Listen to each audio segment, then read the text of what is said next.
नमस्कार, स्वागत है आपका हॉर्नबिल टीवी में और मैं हूं आपके साथ शिखा सकलानी। बुलेटिन की शुरुआत करते हैं खबरों के साथ। देहरादून मुख्य सेवक सदन में सोशल मीडिया मंथन कार्यक्रम का आयोजन किया गया, जिसमें सीएम धामी ने भी शिरकत की। इस दौरान सीएम धामी ने मौजूद लोगों के साथ डिजिटल रणनीतियों पर चर्चा की, साथ ही सरकार के द्वारा किए जा रहे डिजिटल क्षेत्र के कार्यों का भी जिक्र किया।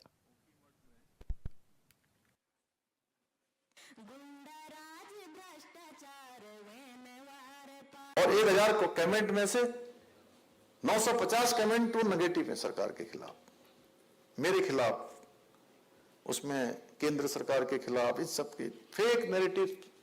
तो मैंने कहा अरे ये कैसे हो गया, इतना खराब तो नहीं है हम लोगों की परफॉर्मेंस।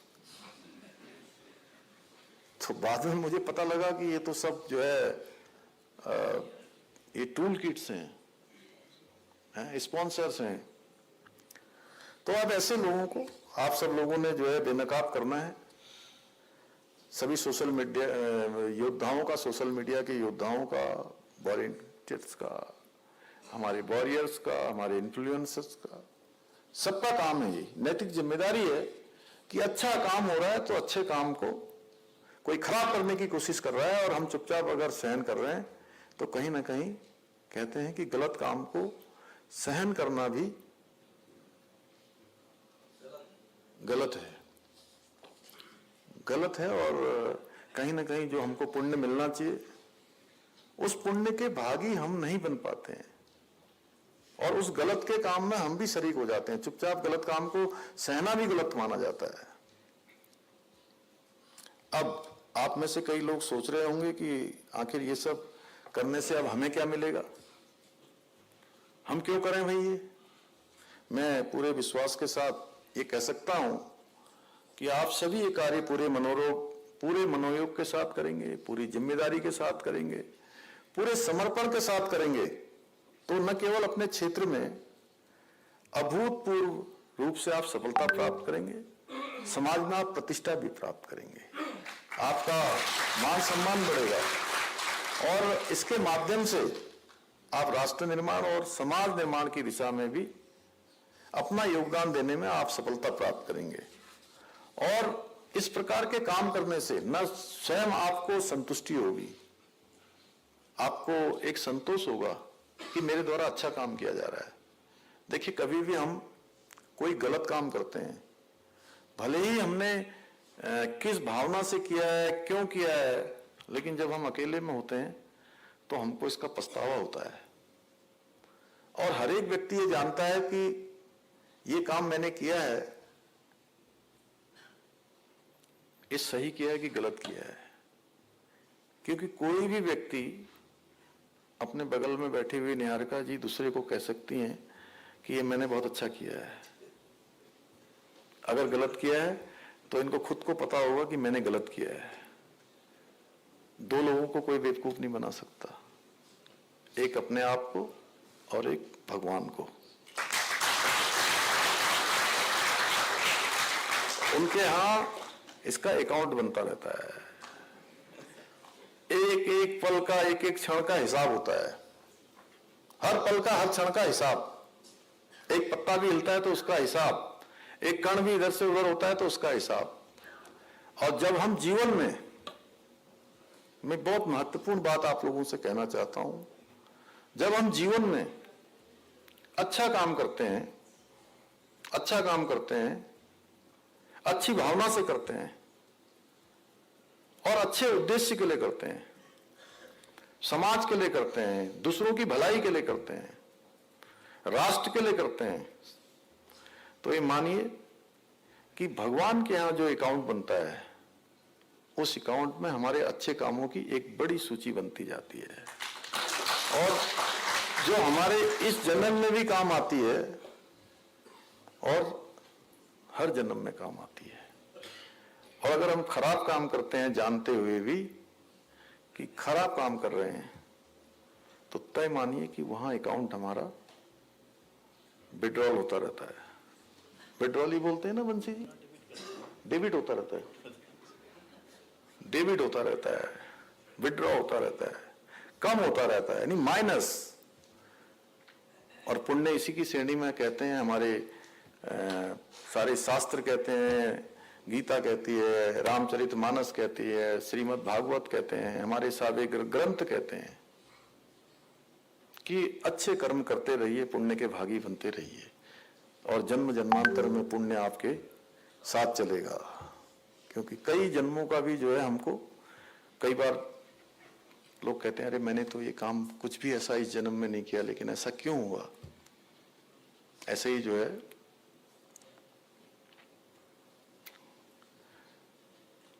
धृतराष्ट्र ने भगवान श्री कृष्ण से पूछा कि भगवान मैंने इस जन्म में तो ऐसा कोई काम नहीं किया कि आपने मुझे अंधा बना दिया।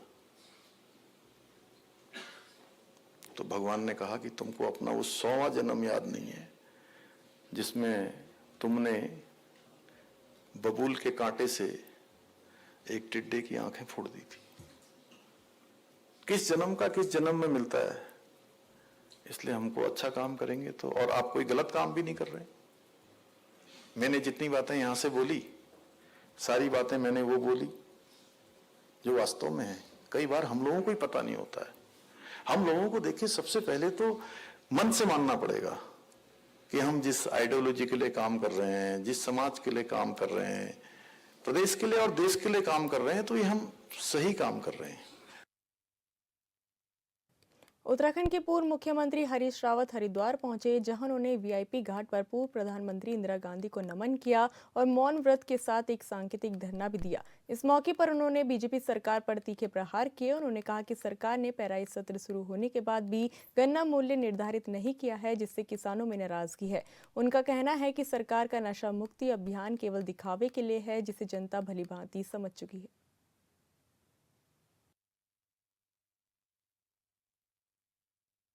को अभी पेराई सत्र घोषित कर दिया है और कुछ चीनी मिलों में तो पेराई प्रारंभ भी हो गई है, मगर आप गन्ने का खरीद मूल्य घोषित नहीं कर रहे।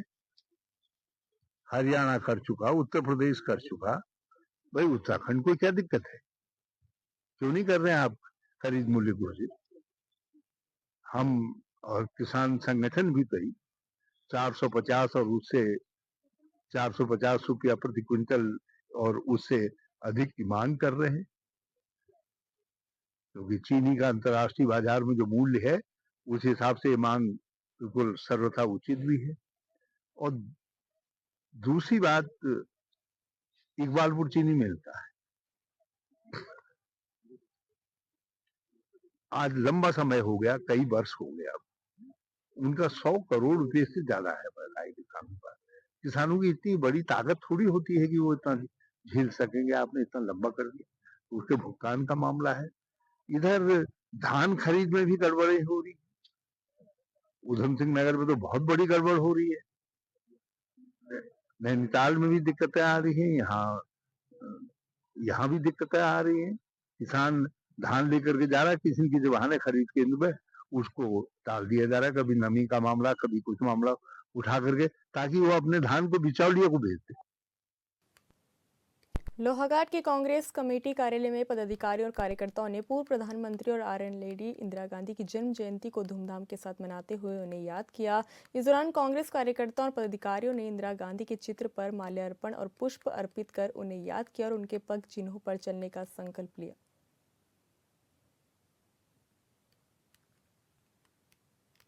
आज इंदिरा जी की जयंती के शुभ अवसर पर जिला कांग्रेस कमेटी द्वारा इंदिरा जी को याद किया गया एवं इंदिरा जी के द्वारा जो देश को एक हरित क्रांति और बैंकों का राष्ट्रीयकरण जिस प्रकार किया गया, जिससे कि हमारे समाज में जो गरीब वर्ग का पैसा है वो सुरक्षित रहे।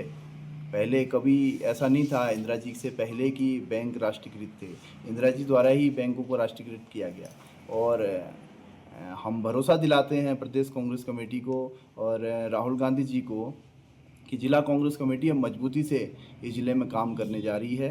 आज सुबह मैं देहरादून से 3 बजे पहुंचा और करीब 9:30 बजे मैंने कार्यक्रम देखा कि इंदिरा जी की जयंती है और मेरे एक छोटे से आह्वान पे, छोटे से सूक्ष्म से आह्वान पे इतनी संख्या में लोगों ने मुझे प्यार दिया। मुझे भरोसा है ये लोग मेरा साथ देंगे, सत्यता का साथ देंगे और सत्यता हमेशा इस जनपद चंपावत में कांग्रेस का परचम लहराएगी। धन्यवाद। कांग्रेस की प्रदेश अध्यक्ष महिला मोर्चा ज्योति रौतेला ने टिहरी के घनसाली क्षेत्र में स्वास्थ्य सुविधाओं के अभाव के चलते गर्भवती महिला की मौत पर गंभीर सवाल उठाए। उन्होंने कहा कि ये लगातार हो रही घटनाओं में से एक है और कई मामलों की जानकारी पीड़ित परिवार से ही मिलती है, जबकि सरकार बड़ी बड़ी घोषणा और बेटियों के नाम पर योजनाओं का प्रचार करती रहती है। उन्होंने आरोप लगाया कि प्रदेश में महिलाओं और नवजात बच्चों की मौत के आंकड़े चिंताजनक रूप से बढ़ रहे हैं और स्वास्थ्य विभाग की रिपोर्टें बताती हैं कि पिछले 2 साल में करीब 816 नवजात मौतें सिर्फ स्वास्थ्य सुविधाओं की कमी के कारण हुई है।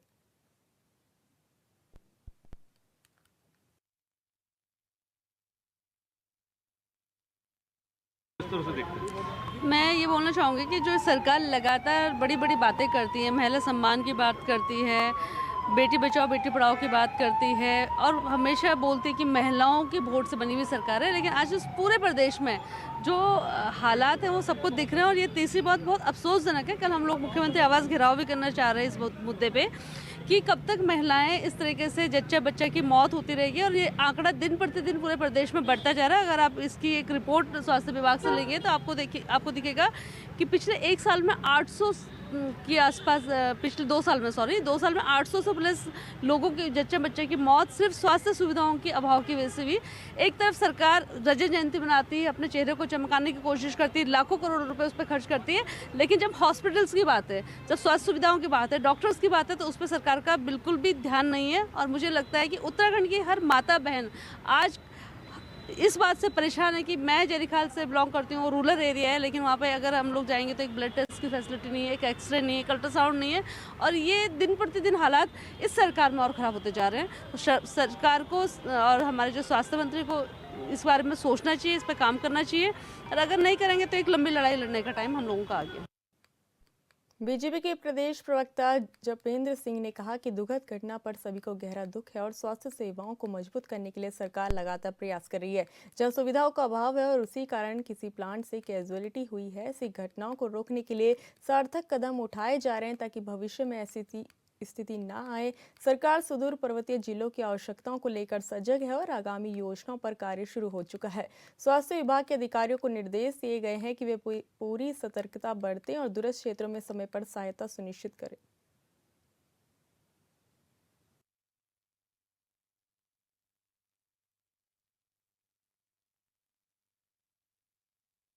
निश्चित तौर पर इस दुखद घटना के लिए सभी को दुख है और स्वास्थ्य सेवाओं को लेकर सरकार निरंतर प्रयासरत है, लेकिन उसके बावजूद भी जहां सुविधा नहीं है और वहां सुविधा ना होने की वजह से इस तरह से अगर कोई कैजुअलिटी हुई है तो इन चीज़ों को रोकने की दृष्टि से सार्थक प्रयास किए जा रहे हैं कि भविष्य में इस तरह की घटनाएं बिल्कुल भी ना हो और उत्तराखंड के अंदर सुदूर पर्वतीय जनपदों में इस आवश्यकता की ओर सरकार सजग है और भविष्य के योजनाओं के ऊपर सार्थक रूप से कार्य शुरू हो चुका है।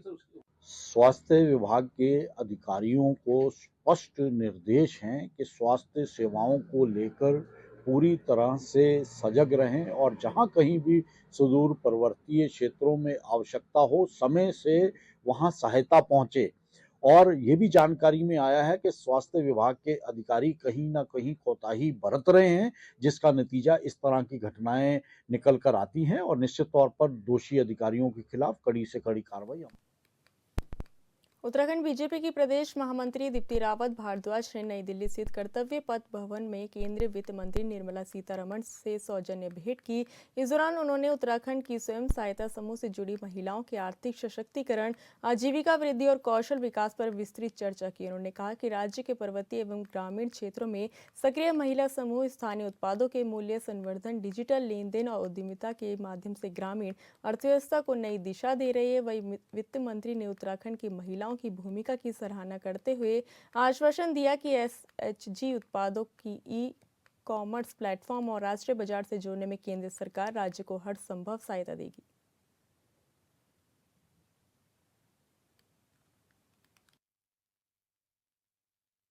हमारी मैं कहूँगी कि राष्ट्र की हमारी केंद्र सरकार में वित्त मंत्री निर्मला सीतारमण जी वो पूरे देश भर में वित्त का काम और ये सब जो है बजट का काम ये तो करती ही हैं, लेकिन उसके साथ-साथ उनका एक उद्देश्य और रहता है कि जब भी वो किसी राज्य के बारे में बात करती हैं, तो वहाँ की महिलाओं पर उनका एक जो केंद्र है वो उनकी बातचीत का केंद्र वो ज़रूर रहता है।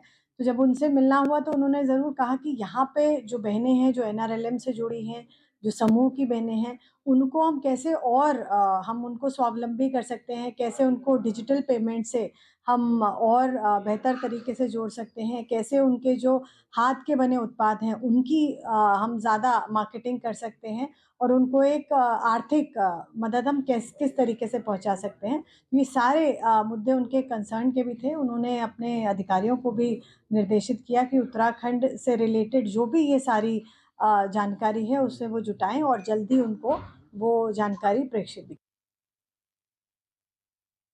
जिले के राशन डीलरों पर हो रहे अत्याचार से परेशान होकर डीलर उच्च न्यायालय पहुंचे, जिसको लेकर आज पीसी की गई। प्रेस कॉन्फ्रेंस एक निजी कार्यालय में की गई। जिला अध्यक्ष नरेंद्र कुमार शर्मा ने कहा कि हरिद्वार जिले में राशन डीलरों पर तरह तरह की यातनाएं को सहना पड़ रहा था। तत्कालीन जिला पूर्ति अधिकारी हरिद्वार तेजपाल सिंह ने जिले के राशन डीलरों से प्रत्येक महीने में उत्खनन खदान पर 55 कुंटल की दर से सरकार द्वारा दिए जाने वाले लाभांश पर 28% की अवैध वसूली की है। इसको लेकर उच्च न्यायालय में याचिका दायर की थी।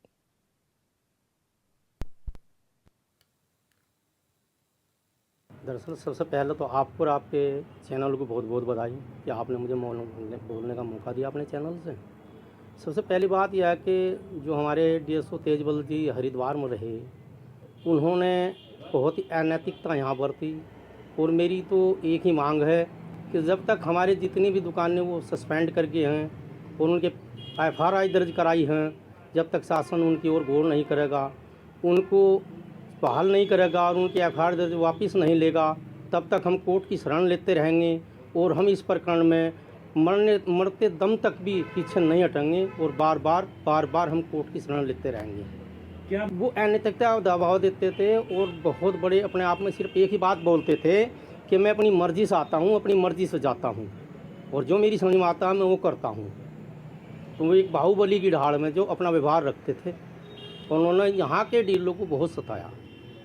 ये विदित है, आप लोगों को भी सभी को यहाँ सभी को पता है इस बारे में कि वो निहायत ही बहुत ही बाहुबली आदमी थे। कोर्ट ने, हमें बहुत खुशी है कि कोर्ट ने जो भी आदेश करे हैं वो बहुत अच्छे हुए हैं और हम आगे भी मतलब इसमें प्रयास करते रहेंगे। हम तो सिर्फ एक ही मांग है हमारी, तो जब तक हमारे डीलरों को शोषण होता रहेगा तो हम लड़ते रहेंगे, इनका शोषण बंद। उसमें देखने को ये मिला है जो तेजपाल सिंह डीएसओ है, इसने हमारे दुकानदारों के खिलाफ इतनी कार्रवाई कर रखी है, मुकदमे भी कर रखे हैं, धमकी देता है, बदमाश तिगम का आदमी है और हमारे से जो है 275 रुपये क्विंटल तो ज़बरदस्ती लिए हैं। इसके बाद जो हमारा कमीशन है उसमें भी इसने जो है 28 रुपये के हिसाब से हमारे से लिए हैं और धमका रहा है। हमारा कहना यह है, अगर ये जितने मुकदमे सरकार हमारे ऊपर लगाए हैं तेजबल ने, अगर ये वापस नहीं लिए जाते तो हम और भी कोर्ट का सहारा लेंगे, चाहे हमें जितना आंदोलन करना पड़े हम आंदोलन भी करेंगे। देखिए, हमारे जो जिला अध्यक्ष हैं all India fair price shop dealers federation के श्री नरेंद्र कुमार शर्मा, इन्होंने उनके विरुद्ध एक याचिका डाली थी माननीय उच्च न्यायालय में। माननीय उच्च न्यायालय ने इनके आरोपों को बड़े गंभीर मानते हुए जांच के आदेश कर दिए थे। उन्हें जैसे ही जांच के आदेश हुए उन्होंने तरह तरह के दबाव बनाने स्टार्ट कर दिए। तो इनके द्वारा, हमारे अध्यक्ष साहब के द्वारा एक स्पेशल अपील वहाँ पर दायर की गई और स्पेशल अपील में आदेश हुए थे 25/9/2025 को कि जब तक ये जांच चले इन्हें नॉन एग्जीक्यूटिव पोस्ट पर ट्रांसफ़र कर दिया जाए। कमिश्नर साहब, सचिव साहब और सरकार ने माननीय न्यायालय के आदेश की अवहेलना की और उन्हें उधम सिंह नगर जिला पूर्ति अधिकारी की पोस्ट पर पदस्थ कर दिया और वहाँ भी उनके विरुद्ध 99 कुंटल से ज़्यादा खाद्यान्न के उनकी लापरवाही से ख़राब होने का एक मामला चल रहा था। इसी जैसे हमारे मामले में कंटेम्प्ट पड़ी, कल डेट थी कंटेम्प्ट की, उसी बीच एक PIL पड़ गई। तो कल जो है ना उसने कनेक्ट कर दिया था माननीय न्यायालय ने और आयुक्त महोदय को आज फिजिकली अपेयर रहने के लिए कोर्ट में बोला था। तो अब आज सुनवाई हुई है, जिला पूर्ति अधिकारी को आज अटैच करने के निर्देश दिए हैं माननीय न्यायालय ने और 20 तारीख में प्रिंसिपल सेक्रेटरी फूड और डीएम उधम सिंह नगर को उपस्थित होने। मुख्यमंत्री के निर्देशों के तहत कुंभ खाद्य सुरक्षा नोडल अधिकारी जीसी कंडवाल ने आगामी कुंभ मेला 2027 की तैयारियों की समीक्षा करते हुए खाद्य सुरक्षा विभाग की टीम के साथ एक अहम बैठक की। बैठक में महिमानंद जोशी, दिलीप जैन समेत विभाग के अन्य अधिकारी उपस्थित रहे। कंडवाल ने कहा कि FSSAI भारतीय सरकार विशेष पहल के अंतर्गत हरिद्वार लोकसभा क्षेत्र के स्ट्रीट वेंडर्स, मोबाइल फूड विक्रेताओं और ठेली फेरी के माध्यम से खाद्य व्यवसाय करने वालों को व्यापक फूड सेफ्टी, स्वच्छता और खाद्य गुणवत्ता से संबंधित प्रशिक्षण प्रदान किया जाएगा। उत्तर भारत के 34 चयनित लोकसभा क्षेत्रों में से उत्तराखंड की 3 सीटें हरिद्वार, उधम सिंह नगर, नैनीताल और गढ़वाल इस कार्यक्रम का हिस्सा है।